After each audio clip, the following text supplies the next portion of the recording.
Hi everyone, Nathan here from the ebookreader.com. For this video review, I'm going to give you guys a look at the IdolPad Plus from Idolian. So this is one of the cheapest 7-inch tablets you can buy. It was just released a couple of weeks ago. It's got a whole bunch of features for the price. Actually, it sells for about 89 bucks, and they're marketing it as the cheapest Android tablet in its class. So let me go ahead and show you a couple of things right here. I've got the it comes with this USB adapter. You can plug in full size USB port, and you can use like a mouse, like I'm using right here, or keyboard.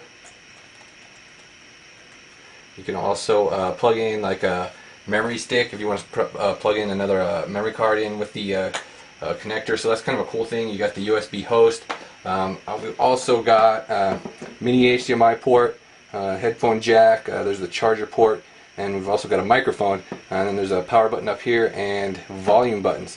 So there's also a camera on the front, no camera on the back. On the front, we've also got a couple of extra buttons. We've got a home button, and then the back button and menu button. Okay, so the IdolPad Plus runs Android 4.0.4, the latest version of Ice Cream Sandwich.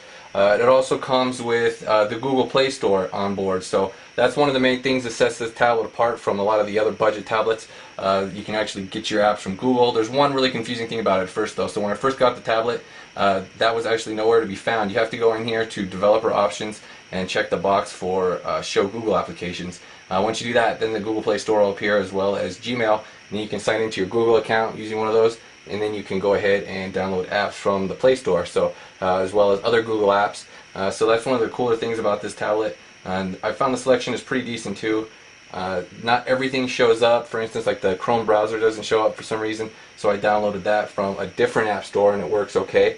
Okay, so most of those Google apps will install and work. I've got Google Reader, Gmail, of course there's the Play Store, like I said, and then we've also got some others. So one strange thing was Google Books wouldn't update. It also comes with the Google Books pre-installed. It's the older version of Google Books, which was actually Google Books. Now it's Playbooks. For some reason that wouldn't update, but the app still works. Some of the other apps I got on here, the Amazon App Store, like I said, we can install that to get their free app as well. I've got some e-reading apps installed, Adobe Reader and Kindle and Aldico. Those all work well. So I wanted to test out Netflix on this tablet because I reviewed the TouchTab 10 last month, and Netflix wouldn't work. And Netflix works great on this tablet, and streaming it out to your TV with the HDMI port works well too. Another thing with the TouchTab 10, I couldn't get a lot of video games to work on it because the accelerometer only worked one way, so these type of games wouldn't work. But on the the IdolPad here, these type of games do work well. The accelerometer works. These type of steering games also works for Temple Run. That's another one that wouldn't work on the TouchTab 10, but does work on this tablet. So yeah, some of these games, you're not going to get like the high-end games, like a lot of the Game Loft games and stuff don't even appear in the Google App Store, but a lot of these other type games work well, obviously Angry Birds, anything like that. So the gaming experience on this is pretty decent. It's not like high-end tablets or anything, but it's still okay. This has a 7-inch 800 by 480 resolution screen. The viewing angles are actually pretty good from the sides, as you can see. And the top is pretty decent too. It gets really bad when you go down. It starts to degrade really fast that way. So the viewing angles aren't bad 3 ways. The one thing with this tablet that I've had some trouble with is battery life. The battery life isn't that good. We're talking like 3 to 4 hours. Last night I streamed Netflix for 3 hours and 40 minutes straight before it petered out and died. So YouTube also works well. It plays HD videos. They look good. I'll go ahead and show you this one right here a second.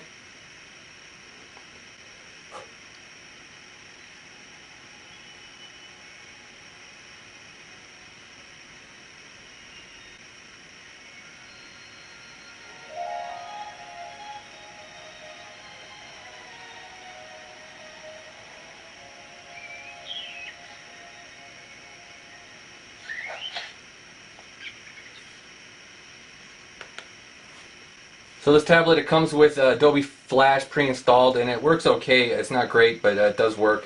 I've never really had a lot of luck with Flash on pretty much any tablet, but it does come pre-installed and it does work. As far as the web browser goes, it's pretty smooth as far as scrolling goes and zooming. And we've also got the portrait mode. It does take it a couple of seconds when you're changing orientation.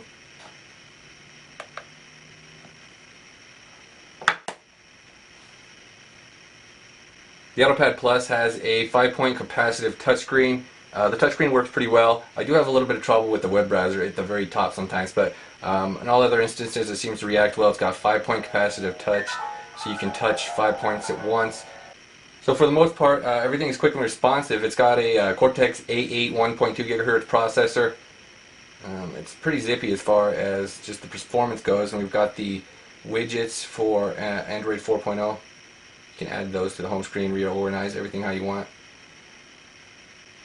So the folks at Idolian lent me this tablet to review. They also loaned this keyboard case, which is kind of cool. I'll do a separate review for it, but I just want to show you real quick. You can also use these type of things with this tablet, plug that in, and then you can use the keyboard for everything. You still need to use the touchscreen for some things because it doesn't have like actual Android buttons on the keyboard. As you can see, it's like a regular keyboard. So this keyboard does work great for typing in notes, obviously. They're actually pretty cheap. They're like $10 to $20, so it's kind of a cool little keyboard actually. So all in all, I kind of like this tablet. I think it's pretty good for the price. I mean, 89 bucks isn't bad. The only thing I really don't like I said, is the battery life's not very good. If you can live with the battery life, it's a pretty decent tablet for the money actually, because you get the USB port with host, and then you've also got the HDMI port, and we've got a front-facing camera, so it does have a good set of features, and it does run relatively smooth. It's just the battery is pretty much the one thing that is the catch with this particular tablet. I'm going to go ahead and wrap up this review. Check out the ebookreader.com. I got that full written review right here, and I've got some additional information. I got all the specs and everything over here.